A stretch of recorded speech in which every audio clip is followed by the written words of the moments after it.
otherwise would not be able to afford to go. But the cost is so exorbitant these days. And then now to really make it that much more expensive to sit at home and try to get coverage and watch a game on television, it almost is a little bit overkill if you ask me. You ever sit down on a Sunday ready to watch football and then realize you need 6 different subscriptions just to follow your team? No, seriously.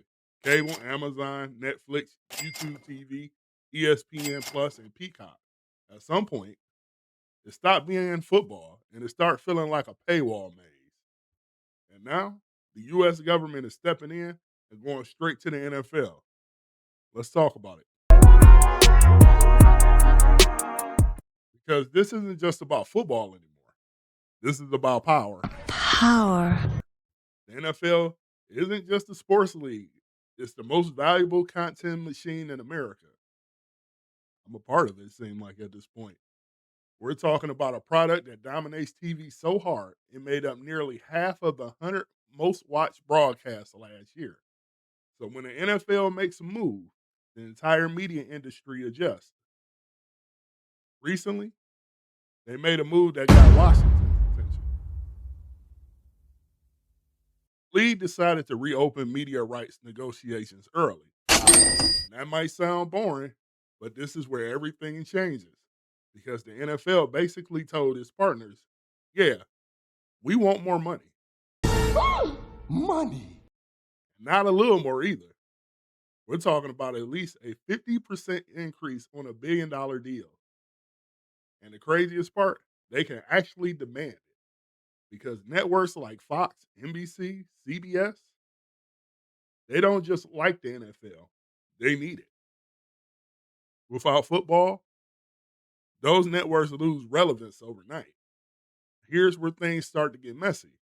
The NFL isn't just raising prices, they're splitting the product.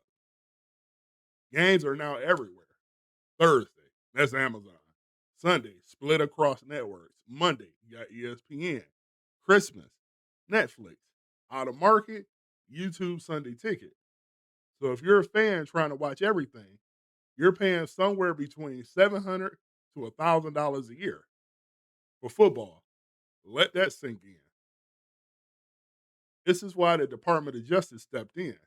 They've opened an antitrust investigation into the NFL. Translation, they're asking, is the NFL using this power to unfairly drive up prices? And it's not just one side politically either. You've got Republicans and Democrats, from Senator Mike Lee to Senator Elizabeth Warren, both saying the same thing. This might be hurting fans. Now, here's the deeper issue. Back in 1961, the NFL got something called the Sports Broadcasting Act. Basically, it allowed teams to bundle their TV rights together without violating antitrust laws.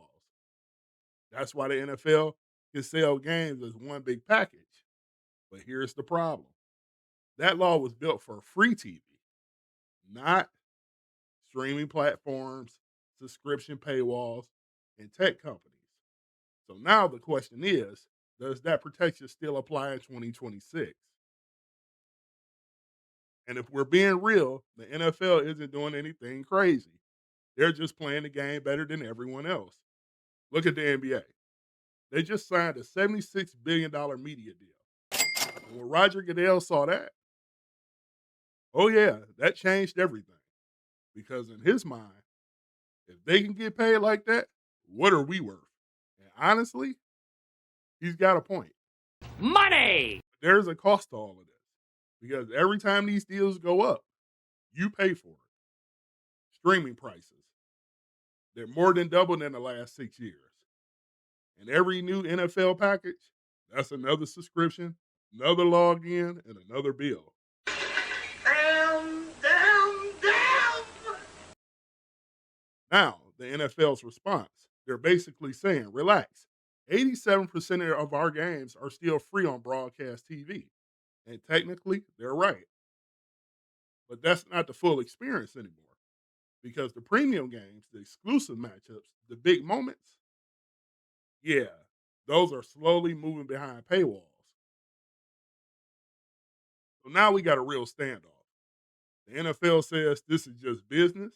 The government says this might be a monopoly. And the fans, we're stuck right in the middle, paying more than ever for a product we used to get way easier.